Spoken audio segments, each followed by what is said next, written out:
From the Ticats Audio Network, this is Tiger Cats Game Day with Courtney Stephen and Simoni Lawrence. Welcome to Tiger Cats Game Day on the Ticats Audio Network. It is August 17th. We are at the Donut Box for the battle of the two-win teams. Edmonton has traveled east to Hamilton to battle the Tiger Cats, who are coming off a back-to-back with the Montreal Alouettes. And I'm telling you, these boys got something to prove, because I know that meeting room must have been hot this week. Sim, we've been in them rooms before. Tell me how these players feel stepping on the field tonight.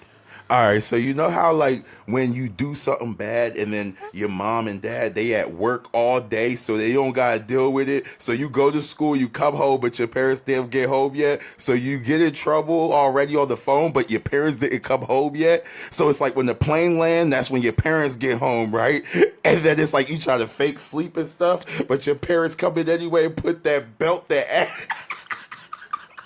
Guys, that's pretty much what's going on right now. When you cannot play professional football and start the game off the way the Hamilton Tiger Cats did last week. So that is going to make a coach furious, you know, because it's pretty much saying we don't have any discipline. We don't know how to go on sides. We don't know how to hold on to the football. We don't know how to throw the football. It's just too many back to back things, you know what I'm saying? Yeah. A great coach once told me that you're allowed to make a mistake. It's just we can't all make a mistake at the same time. Yeah. Because that's when it goes wrong. So you know what? These guys are pros, and this is a high performance industry, so yes, you're expected to show up and put up numbers. So there's been a few shuffles. There's a few things that's changed, and I mean, we're gonna go ahead and get the elephants right out the room, right off the front. Let's talk about the roster that we're gonna see tonight. Okay. And there's a lot of changes. Some of them are changes we were expecting to see, people coming back from injury. You got Stavros Katsantonis returning to the back end to shore up that safety spot. Robert Panabaker, he did yeoman's work in the lieu time, but it's great to have him available for all four special teams. Exactly. Yes, that's going to be a place that the Ticats, I think, actually, since Coach McKnight stepped into his role, special teams has been trending in a different direction. Would you agree? I would for sure agree. You know, anytime, like I said, those two block punts, you know, it's funny how we had two block punts and we got 2 wins, you know what I'm saying? So that's one of them ones right there. Our special teams is even going to get even better, because our most dynamic player said, you know what? I might not get so many touches on offense, but I can guarantee I touch the ball, returning the ball, punt return, and kick return. And since our star receiver decided that he wants to return the ball on punt and kick return, what does that happen? Now we get to dress another American linebacker. Now that linebacker is going to come in and be a dominant force on special teams to trend special teams even more in the upper direction. Yeah, that's a trickle-down effect. So Smoke Harris is no longer in the lineup. He comes out, and so what Harris, bro. About, Harris. Is that what I said? You said Smoke. We didn't give him that nickname. He ain't You say he not Smoke. Yeah, he's Steam. Smoke, yeah. Steam came out the lineup, and stepping into double duty, we got number 12, Tim Triple White, duty. one of the triple jump Tim. He's doing the kicks, the punts, and he's running slot in the boundary side, so he can look to get, usually there's 10 to 12 punts per team in a game. Just on average, that's about what you could expect, somewhere in the neighborhood of, 9, 10, 11, 12 punts per game. So there's those touches plus whatever he gets on offense. And I think that's possible because this offense has been spreading the ball around. You've got Mr. Second Down, Shamar Bridges. He's been playing well. Keandre Smith started the season very hot. Lately, Luther Hukanavanu has been coming on. Steven Dunbar's been getting his touches. They've been spreading the ball around a lot. But the person who will be spreading that ball around is not the same person who was spreading the ball around to this point in the season. We are at the halfway mark. This is game 10 on the year, and Taylor Powell is under center. How did we arrive at this point, and what is Taylor Powell thinking approaching this game? Taylor Powell's been waiting for this opportunity the whole season. No football player wants to be a backup. It's just we're competitive and we want to play football and we want to start playing football. So he's looking to take advantage of a season that Bo Levi, he came into this season prepared. and ready to play football. Gave himself a chance to compete at an extremely high level from coming back from a bunch of injuries last year and not the season going the way he wanted. He came in shape and he handled his business. He played individually amazing, not like amazing to the point where if it was not Bo Levi Mitchell, it would have been okay enough. But when you're a veteran, your mistakes are magnified, especially on a rookie team, if that makes sense. Mm-hmm. So when you're on a rookie team, the rookies need veteran leadership to look at, so we cannot have mistakes. So a guy like Tuck fumbling the football twice in a week, you can't have that. That's a veteran. You can't. The rookies don't need to see that. Gotta go. If you have the guys repeating personal fouls, you can't have that. You know what I'm saying? It's just not good for the rookies. You know, Bo Levi has been putting up amazing numbers, some of his best numbers, but the reason that the Ticats are 2-7 is because we're losing the turnover ratio. That means we have way more turnovers than we are giving away, more turnovers than we are taking. And, you know, anytime you have an last week, Bo had against Montreal, very tough defense. He threw some ill-advised passes that just shouldn't make, you know what I'm saying, as a veteran quarterback. So, you know, with that trickle-down effect and being 2-7 and you're not trending in the right direction, even though your numbers are amazing, at the quarterback position, it is about wins and losses. That's all that matters about the quarterback position. And that's why they're highest paid. That's why you see these guys getting $500,000, all this cool stuff. You know what I'm saying? So this is what happens when your quarterback does not get W's. Stats don't matter. It's about W's. So Powell's on the field now, you know, and he's going to come out here. He's going to see the field, and he's going to be confident. He's going to be extremely confident. I expect him to be confident. You know, last year he got his toes wet. He got more than his toes wet. He stepped in and won games last season. The team was going through their trials last year, and he was called to the podium early. He was started out last season as a third-string quarterback, worked his way up and got in the game. And I expect him to perform because he's shown he can put the ball on the money. He can throw it deep. He can move around. And he has, I wouldn't say a bravado, but he definitely has confidence to him. And that's something that, like you mentioned, the team needs is a lot of young guys. But one of the position groups that actually has some more experience is the receiver room and that offensive line. So for him, I'm expecting him to step into what really is a pretty good situation with a phenomenal coach in Scott Milanovic, who knows how to get production out of offenses. And I wouldn't be surprised to see him go in there and just step right into that 300 yards a game, protect the ball more than anything, and have a high completion percentage, which means he's finding the check down. So this offense, if this offense goes and they don't turn the ball over, I think that's the recipe to win this game. There's really other things have to happen as well, but that's where it begins and ends for me, because if they're giving up points, they absolutely have to be putting up points. You're absolutely right, Courtney. I'm going to be completely honest. I expect Powell to come out in this game and put up big numbers against this Edmonton Elks, the Edmonton Elks defense, you know what I'm saying? So Powell is in the game. And we got another switch. Ding, ding, ding, ding, oh ding. Oh, my gosh. The bells are ringing. We have Bell coming in number 5 this week. Our big dog, who is out? Butler is out. He got ringed up a little bit last week. Not sure what happened, but we have Bell coming in this week. And let me tell y'all something about this guy, Bell. You was talking about, you remember you were talking about Bell in training camp. You were very high on him. He did get a little bit of PT earlier in the year. He got some playing time, but you're very high on this guy. What do you see in him that's exciting? It's just like I play linebacker, right? So I always try to see like what's the hardest thing to stop from an offense. For a linebacker, some of the hardest things to do is just tackle the running back in space on the checkdowns and stuff like that in the offense that Milanovic normally tends to like to utilize the running back in the passing game as another receiver pretty much as far as check downs, even put him out, make it 6 wide receivers and throw him passes and stuff. Bell just fits that tempo for this offense. And he's one of those backs where I'll talk about the guy from Edmonton.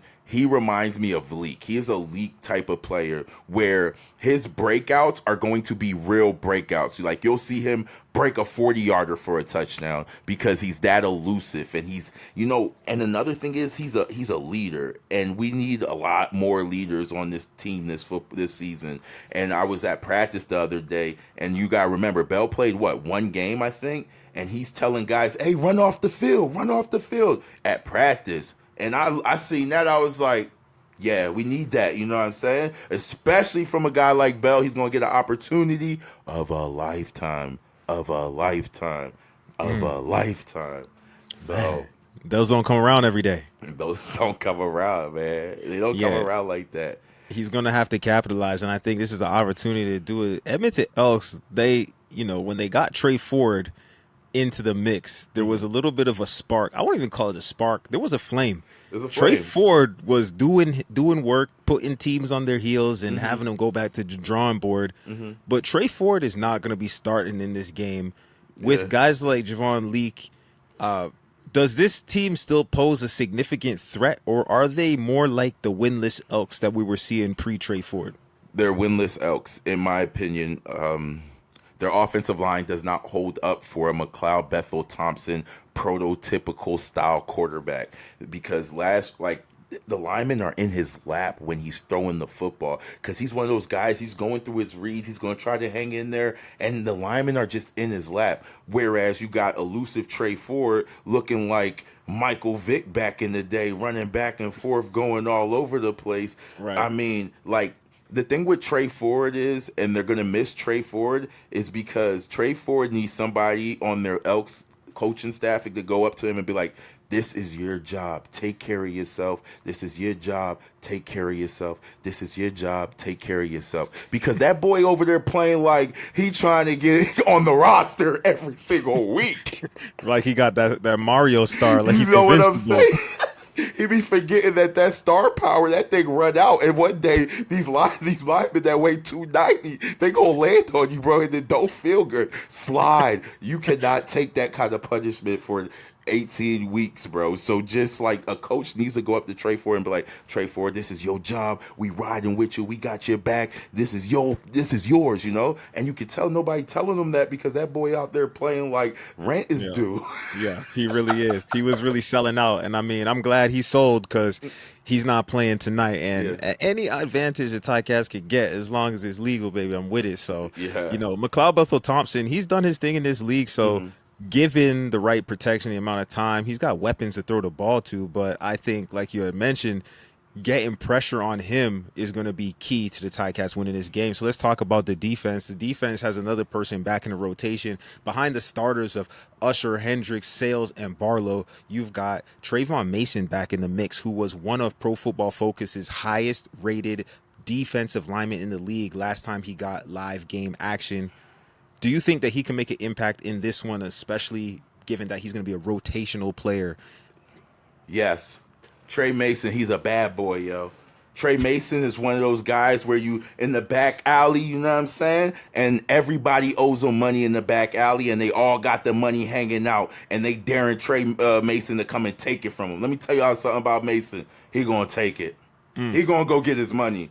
Anytime he is on the field, he's going to dominate. The kid plays football at an extremely high level, and he does it all the time. He doesn't look at people like, oh, that's this guy, that's this guy. No, Trey, he's one of those guys where he thinks and he feels like he's that guy. He's tougher than everybody. He can move anybody. He can make more plays than anybody. He can swag out better than anybody. So that's a guy that needs to get on the field and needs to get his reps, because he's a different type of energy than a lot of the other men on this football team.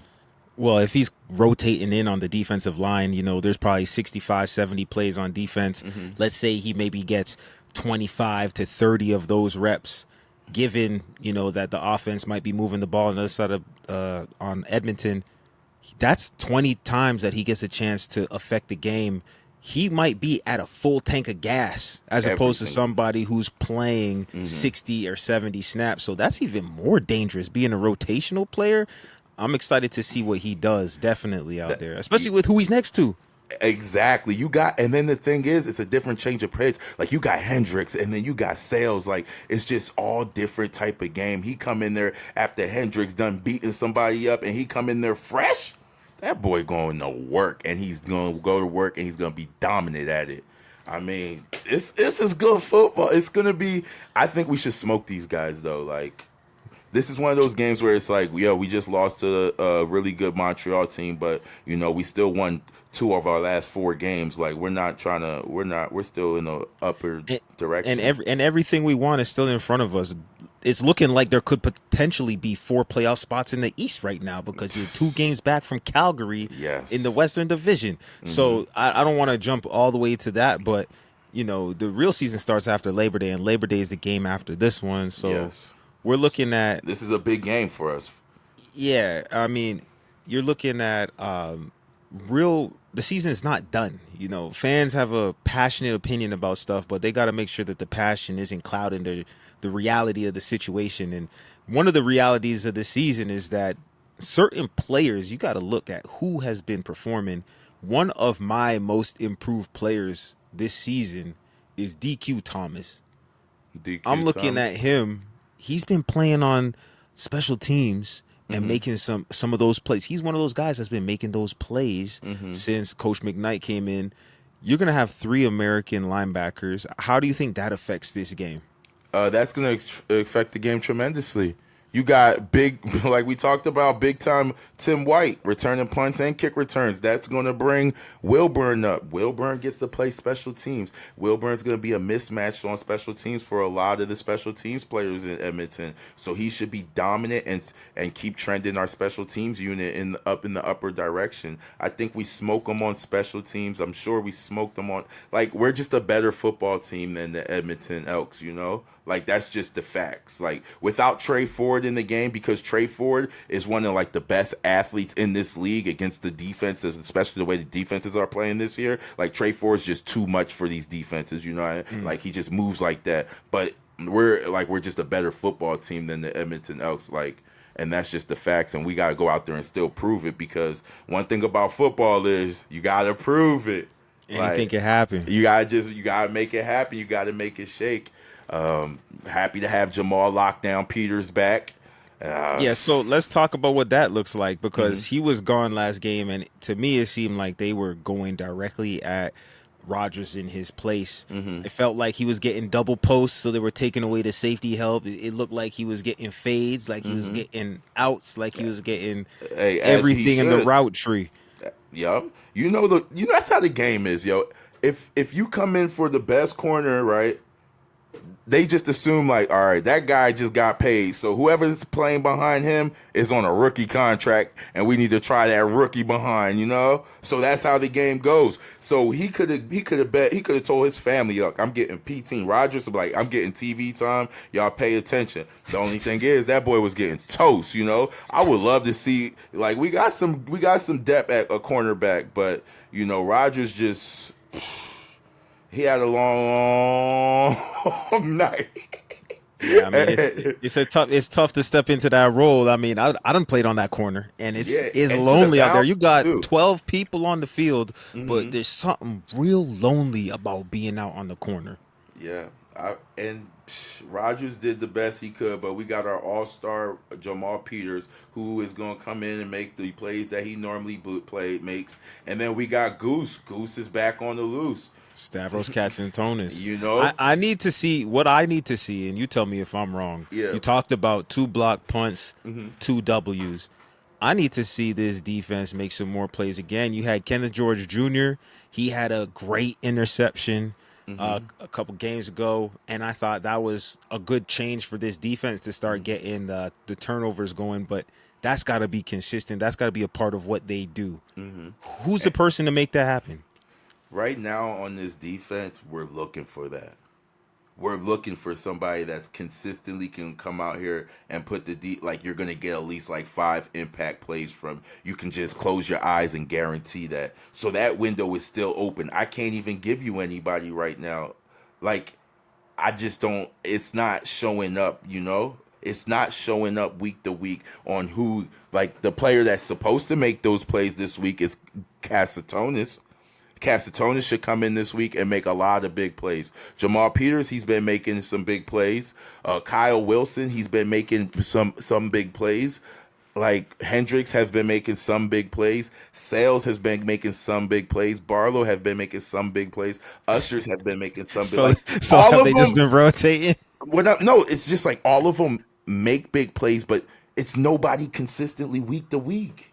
Right. You know how like you can bet your bottom dollar that number is going to make at least 3 big plays a game. You know, when you was playing. Mm-hmm. Who were the people? Now we could easily sit back and say, "Oh, of course, it was 21 was going to make a play." You could count on him, But who were the people that you played with that just stick out in your mind? That it's like, okay, I know I can count on him. He might not make a play every game, but every other game he gonna make a play. That's a great question, Courtney. Number 21, yeah, like it's number 21. Yes. Like that's if I got 4 for you a game minimum, whether that's a big hit, a bat down, a forced fumble, a pick, a sack, a big hit, like that's just what you're going to get, like guaranteed 21. I mean, you just count on that. But like you need that for these defenses because it's tempo switchers and it's momentum. Football's all about momentum, especially if you look at the game last week when they were playing, like the score was like 8-0, but the momentum was like 100-0. Let me tell you what I mean by that. Even though the score was 8-0, the Ticats, they fumbled the football, and there was a back-to-back week fumble from the same person. So now you got all the players like, oh, man, what are we doing? You see what I'm saying? And that's football, y'all. I'm just telling y'all the facts of football. And then we run off sides first play of the game. Now we're like, oh, here we go again. Now that's more momentum done. Now Montreal's already up before they even scored any touchdowns or did any plays. We haven't even played football and the momentum's already 60-0. We even play, and then we throw an interception. Now it's 8, and we haven't even played football yet. Hey, the momentum is a real thing. Like you can feel it. You feel it in the building. It gets sucked out of the crowd. Everybody's quiet. Didn't you love away games because you could be the one who does that to the opponent? And people showed up, they paid for their tickets, and then all of a sudden they're just sitting there like, dang. You take the life out of them. So pretty much that is what momentum does. It sucks to you could be hearing something and everything could be going good, and then somebody might fumble the football. Now it's all gone. It's all gone. All the momentum gone. And that's what it is. It's all about like spurts and stuff. And we just got to do a better job maintaining and keeping the momentum and making more plays to hold the momentum for sure. So coming into this game, if the Ticats win the coin toss and you're the coach, we talking about momentum. Do you want to get the ball right now, drive down and score? Or do you want to kick it off and go hit somebody? I want the ball. I want the ball. I want Taylor Powell to get his feet wet, go score a touchdown. Taylor Powell comes out and scores a touchdown, opening drive. You know how our Hamilton fans get, wah! And then get the Hamilton fans hyped for defense, and our defense go out there, turnover.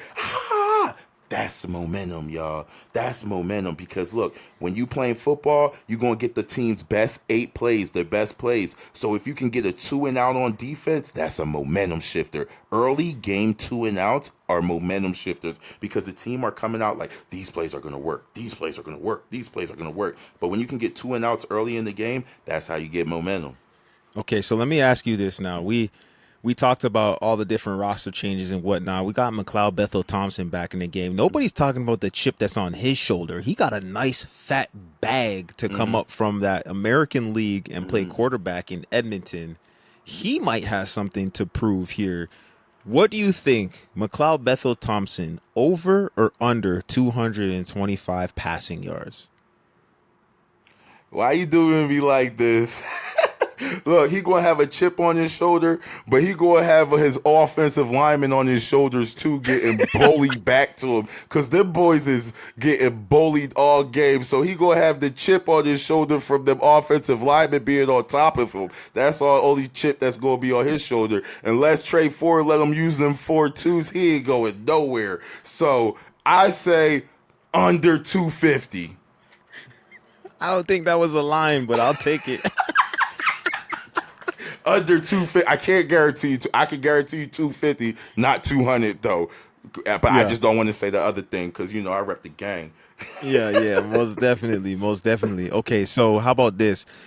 If you are thinking there's one player on either side of the ball for the Ticats that fans need to pay attention to for this game who has a chance to set it off, is it the quarterback? Is it one of the receivers? Is it an offensive lineman who's stepping in for an injured offensive lineman who's going to be very crucial?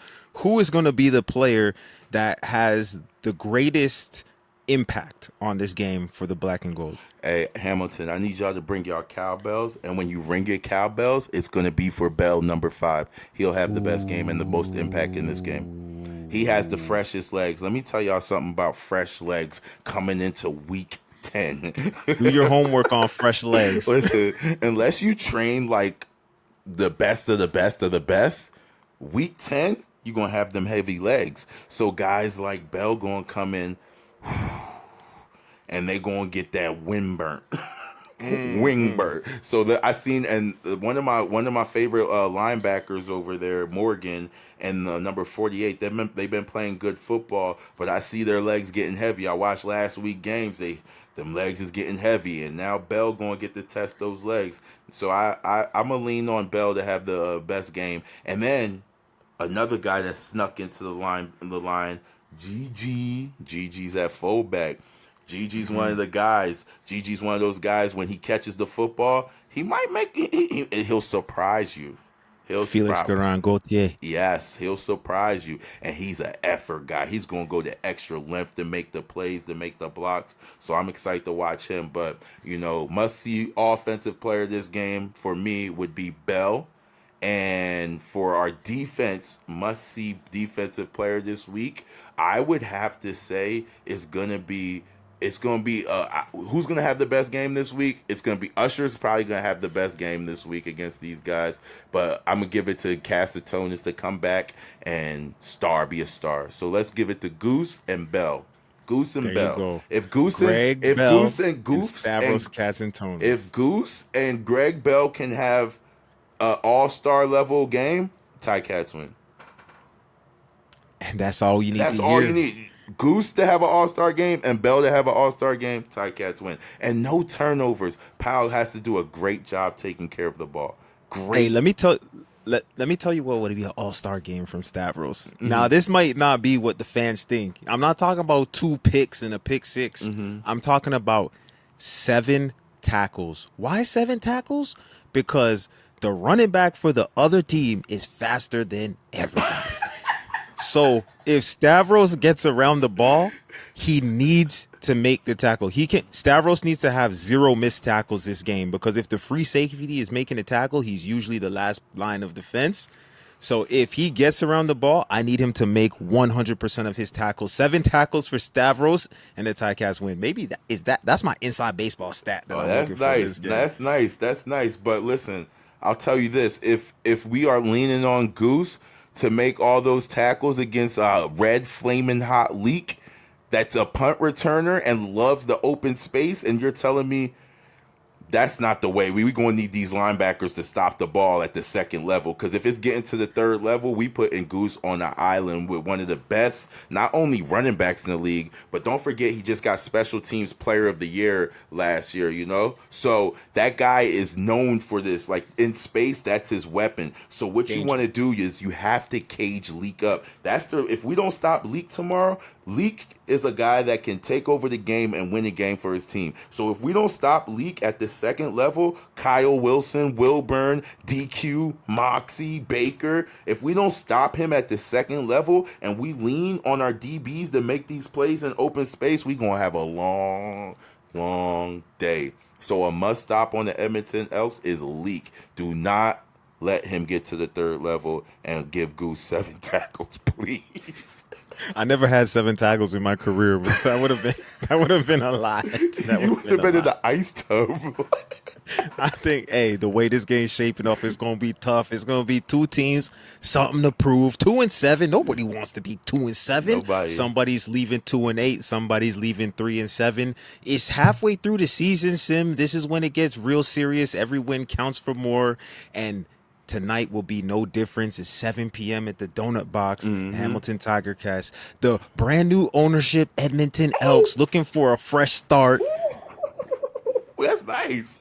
They do got new ownership too. That's fine. That's fine. It ain't gonna do nothing for them on the field. They don't do nothing for them on the field, yo. This is the game to see who's gonna take the trash bags off the head. Because look, they 2-7 and we 2-7, but we not really 2-7, Hamilton. We taking them trash bag. We not gonna put the trash bag on our head. So whoever lose this game gotta put the trash bag on their head. And we not putting the trash bag on our head.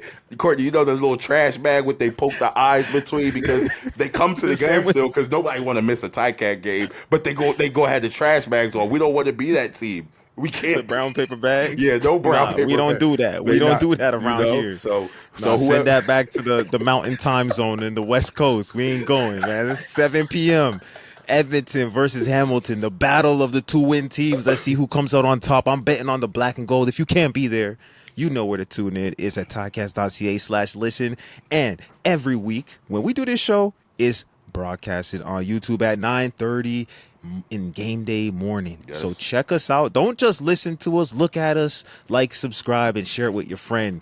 So for my dog, number 21, this is number 22.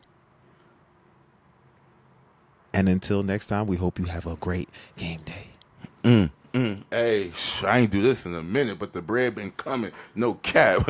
Life is like a sandwich, Courtney. No matter which way you flip it, the bread come first. Hey, shout out to Hamilton. We love y'all, man. Stay up. Go Ticats. Tiger Cats Game Day with Courtney Stephen and Simoni Lawrence. Like, follow, and be game day ready.